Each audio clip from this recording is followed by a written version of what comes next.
فاسألوا أهل الذكر إن كنتم لا تعلمون.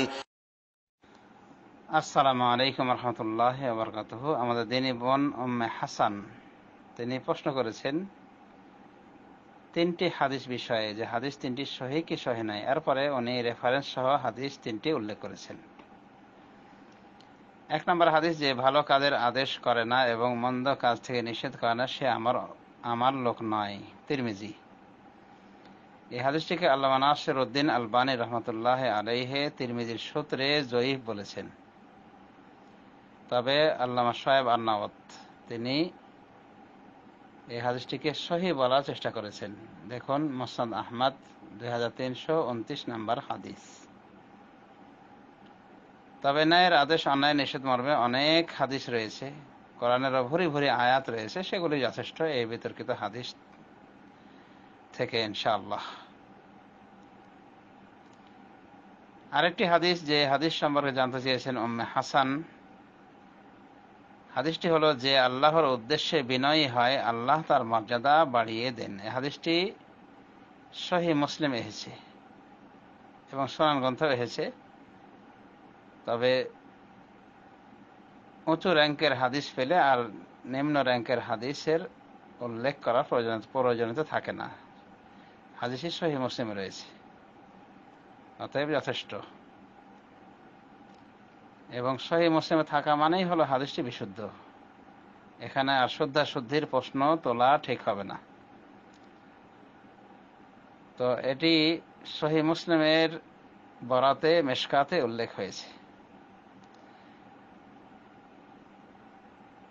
আরেকটি হাদিস বিষয়ে জানতে চেয়েছেন উম্মে হাসান, দিনী বোন। হাদিসটি হলো, যে তোমার সাথে বিশ্বাস ভঙ্গ করেছে তুমি তার সাথে বিশ্বাস ভঙ্গ করো না। এই হাদিসটিও বিশুদ্ধ, যার মূলে আরবি টেক্সট হলো রাসূলুল্লাহ সাল্লাল্লাহু আলাইহি ওয়াসাল্লাম বলেছেন, ওয়ালা তাখুন মান খানাকা, যে তোমার খেয়ানত করেছে তার খেয়ানত করো না। তার মানে যদি কেউ কাউরি টাকা নিয়ে থাকে এবং সেটাকে সে অস্বীকার করে, তাহলে যদি সে কোনো সময় কায়দা কৌশলে পেয়ে যায় তার টাকা, তাহলে তার ওই টাকাটা কর্তন করতে পারবে কি পারবে না, তার সাথে বিশ্বাস ভঙ্গ করে। তো বিষয়টি ইখতিলাফ রয়েছে। কেউ কেউ এই হাদিসের অনুকূলে বলছে, না, তুমি বিশ্বাস ভঙ্গ করো না, তুমি তোমার আমানত ঠিক রাখো। আবার কেউ কেউ বলেছেন, বরং জমহুর উলামায়ে দ্বীন এদিকে গিয়েছেন, যে নিজের হক আদায় করতে পারে, কৌশলে টাকা আদায় করে নেওয়ার পরে নিজের হকটা কর্তন করে নিতে পারে, বা কোনোভাবে যদি কারো কাছে টাকা চলে আসে যে তার টাকা আত্মসাৎ করেছিল, তাহলে যতটি টাকা সে আত্মসাৎ করেছিল অতটি টাকা মাইনাস করে বাকি টাকা ফেরত দিয়ে দিবে। তো এইভাবে যদি বিশ্বাসঘাতকতা করা হয়, বিশ্বাসঘাতকতার পরিবর্তে, তো এটা জায়েজ রয়েছে। এটা বলেছেন অধিকাংশ উলামায়ে দ্বীন। উভয় প্রকার হাদিসের মধ্যে সামঞ্জস্য দেওয়ার প্রেক্ষিতে এভাবে বলেছেন, কারণ তার হক সে মেরেছে, এর মাধ্যমে সে কি করেছে, তার হককে লঙ্ঘন করেছে, যা অন্যায়।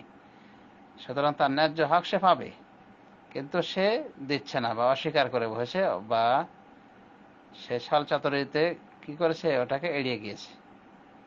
তাহলে এ জাতীয় কৌশল অবলম্বন করে শুধুমাত্র নিজের হক পর্যন্ত নেয়াবদ্ধ রয়েছে, যদিও সেটা এইভাবে আত্মসাতের মাধ্যমে হয় না কেন, মানে ওর মতো আচরণের মাধ্যমেও হয় না কেন, শুধুমাত্র নিজের হকটা নিতে পারে। এতটুকুর বৈধতা রয়েছে। এরপরও হাদিসের বাহ্যিক অর্থের প্রতি আমল করে যদি কেউ এমনটি না করে, তাহলে এটাই হবে সর্বশ্রেষ্ঠ এবং সর্বশ্রেয় কাজ। আশা করি বুঝতে পেরেছেন। ওয়াবিল্লাহি তাওফিক ওয়া সাল্লাল্লাহু আলা নবিয়িনা মুহাম্মদ ওয়া আলা আলিহি ওয়া সাহবিহি।